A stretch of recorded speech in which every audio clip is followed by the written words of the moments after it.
My grandmother kept meat through Delta summers that would melt the tar off a road. No refrigerator, no freezer, no store down the way to run to when something spoiled. She was a sharecropper's wife on a cotton farm with not $1 to waste. So wasting a hog was not a thing that happened in her house. People hear that and they figure she got lucky, or the heat was not so bad. The heat was every bit that bad. She just knew something we have forgotten. And by the end of today, so will you. Sit with me. My name is Amos Freeman. Most folks call me Deacon Amos, or just Deacon. And I grew up on a sharecropping cotton farm down in the Mississippi Delta. We were poor in the way that does not leave room for argument. There was no money in the house and no store down the road to run to.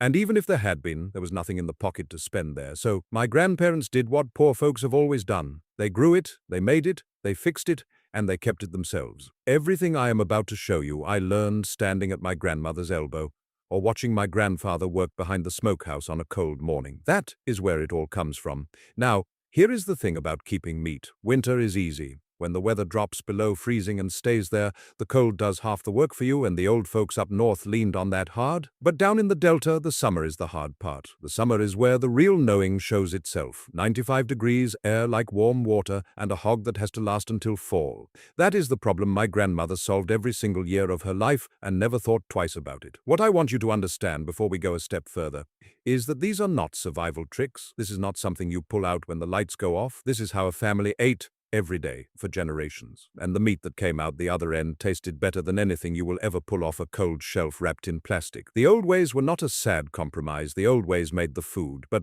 I have got to give you one honest word, and it is the most important thing I will say today. Keeping meat at home is real work. And it has real consequences if you get it wrong. There is a sickness called botulism that careless curing has killed people with all through history, and I will not have you on that list. So I am going to show you the safe methods, in the safe order, with the safe amounts. And the rule for every one of you, the beginner, most of all, is the same. Start simple. Follow a recipe that has been tested, respect the work. Jerky and salt pork will forgive a mistake. A whole country ham will not. Walk before you run. Let me show you the first method, and it is the oldest one there is.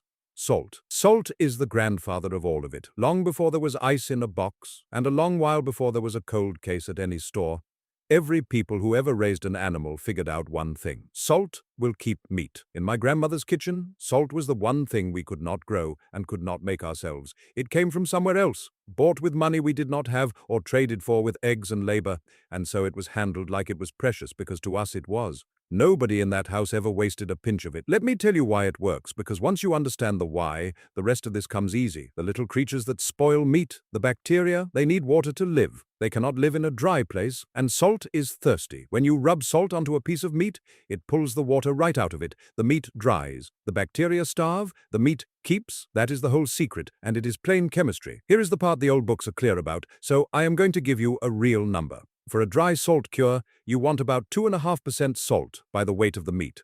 Most cures run between 2 and 3%. So for every pound, which is about 450 grams, you weigh out roughly 11 grams of salt, and that is about 2 teaspoons. A 5-pound pork belly takes around 3 or 4 tablespoons. You can add a little sugar, a 0.5% up to 1%, to take some of the harshness out. Rub it over every surface, every fold, every nook. Then you set it somewhere cool, about 36 to 40 degrees, and you let it do its slow work. A small piece, a few days, a whole ham, weeks into months. Slow is the reason it works. One last thing before we move on, and it matters. For the long cures, the hams that hang and dry for weeks, you want what folks call curing salt. Prague powder number 1 or tender quick.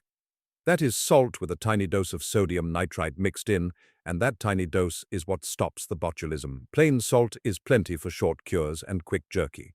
But for anything that hangs long or smokes low and slow, the curing salt is what makes it truly safe. Use a tested recipe. Use the right amount, about 1/4% of the meat's weight. The old butchers knew this in their bones. The science just put a name to it. That is salt. The second method is smoke. After the salt has done its work, the smokehouse finishes the job. Walk behind nearly any old farm in the Delta or back up in the hills, and you would find a little building, dark inside, low door, tin roof gone to rust. That was the smokehouse. My grandfather kept ours going on cold mornings, and inside it hung the hams and the side meat and the sausage that would carry us a long way into the year. A child learns early that the smokehouse is a serious place. Now, smoke does 3 things at the same time. And that is why the old folks counted on it so. First, it dries the meat down further. And you already know that dry meat does not spoil. Second, it lays a thin coat of natural compounds across the surface, and the bacteria do not care for them one bit. Third, and this is the one everybody remembers, it gives the meat that deep, savory flavor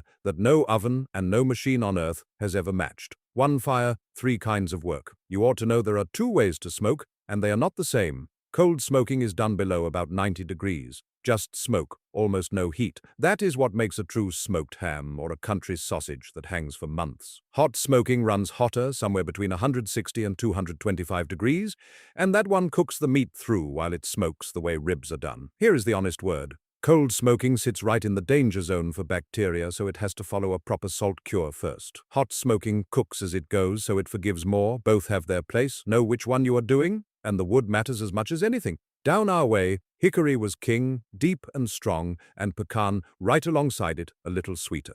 Applewood gives you a milder, sweeter smoke, good on a bird or on pork. Oak and maple will serve you fine too, but hear me on this, never ever use pine or any soft sappy wood. The sap and the resin will ruin the meat and can make you sick. A few good chunks of hardwood, a small smoldering fire, slow steady smoke for hours or for days, depending on what you are after, that is the whole craft of it, and a ham that is properly cured and properly smoked, hung in a cool, dry place, will keep for many months. Sometimes more than a year, no power in any of it. That is smoke. The third method surprises folks because it is sugar. Now let me be straight with you. Sugar on its own will not keep meat, not for a day. But sugar put together with salt makes a softer, sweeter cure. And that is what gives you a proper old-fashioned sugar-cured ham or sugar-cured bacon or the kind of breakfast meat that tasted like Sunday morning at my grandmother's table. The recipe is simple: salt and brown sugar, sometimes a little molasses or honey, sometimes a few spices thrown in. The same salt and sugar by weight as I gave you before, cured the very same way. The sugar does two things. It softens that hard, sharp edge the salt leaves behind, so the flavor comes through sweet and savory at the same time. But here is what nobody tells you.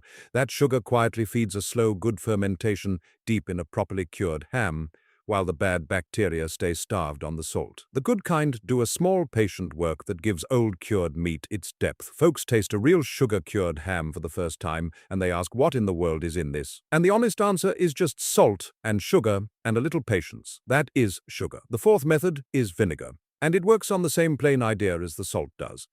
Plain white vinegar, apple cider vinegar, it makes a brine that bacteria simply cannot live in. The acid is too sour for them to stand. So when you take a piece of pork or a sausage and you put it down in a vinegar brine with a few spices, that vinegar does the same job the salt does in a cure. It makes the meat hostile to anything that would spoil it, and it gives you that bright, sharp, pickled flavor that folks either love right off or learn to love. This is the old way behind pickled pork, behind souse, behind pickled pig's feet, the kind of jar that used to sit right on the counter of every country store. The brine is vinegar, a little salt, a little sugar, and whatever spices belong with what you are putting up. The meat goes in cooked or raw, depending on the recipe you follow. You seal the jar, set it in a cool corner, and it holds for weeks, sometimes a couple of months. But hear me plain, vinegar is not as strong a protector as a full salt cure. Keep it cool, eat it in its time, and do not ask it to last a year. That is vinegar. The fifth method surprises near everybody because it is lard. The French have a fancy word for it, confit, but the plain farm name is potted meat, meat kept down in fat. The idea is this: you cook a piece of meat slow and gentle until it is tender, then you sink it all the way down into melted, rendered lard, the lard from that same hog until it is covered completely. You let the fat cool, and as it hardens, it makes a perfect airtight seal around the meat. No air can reach it, and where no air reaches, the bacteria cannot work. The meat sits there in its own cool crock of fat for months. When you want some, you dig a piece out, warm it gentle in a pan, and eat. It comes out tender and rich, and not one bit spoiled. The lard you keep and cook with, nothing wasted, not ever. This works best with the rich meats, pork shoulder and sausage and the like. That is lard. Now back to the meat. The sixth method is not really a method on its own. It is the home that every other method needs, and that is a cool, dark place. Up north, they dug deep cellars into a hillside where the earth holds it cool all year. But down in the delta, the land is flat as a tabletop, and the water sits right up close to the top, so a deep cellar just fills up with water.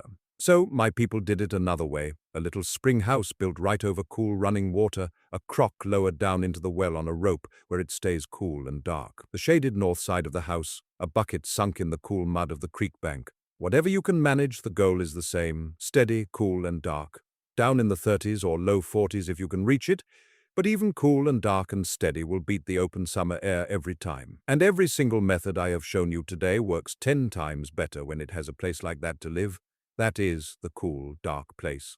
The seventh method is drying, what most folks today call jerky. You take a lean meat, beef or venison, turkey, even chicken, and you cut it into thin strips. Season those strips with salt and a few spices, and then you dry them slow until nearly all the water is gone out of them. And you already know the rule by heart now. Dry meat will not spoil. A jar of dried meat keeps for months on a shelf. A whole pound of meat dries down to a few ounces, light and tough, the kind of thing a man can carry in his coat pocket and eat out in the field. My grandfather always had a little put by. Now here is the honest word on jerky.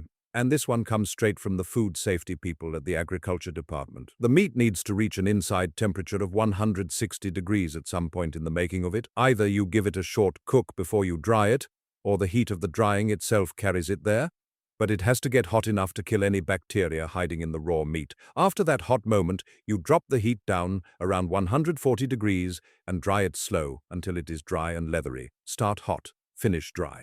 That is the whole of it. And one more small precaution, well worth the trouble. For wild game and for pork, freeze the meat for a couple of weeks before you ever make jerky out of it. That cold kills any little parasites that might be riding along. A small thing, but it has saved many a person a world of grief. Do it every time. What you get at the end is the lightest, longest keeping meat there is. Months sitting on a shelf, years if you seal it up tight or keep it cold. Real food, real strength, ready to eat any time you reach for it. That is drying. That leaves one last method, and it is the most modern of all these old ways. I will tell you plain, it is not as old as the others. It came into wide use on farms a good while after the rest. But it has been in country kitchens for as long as I can remember.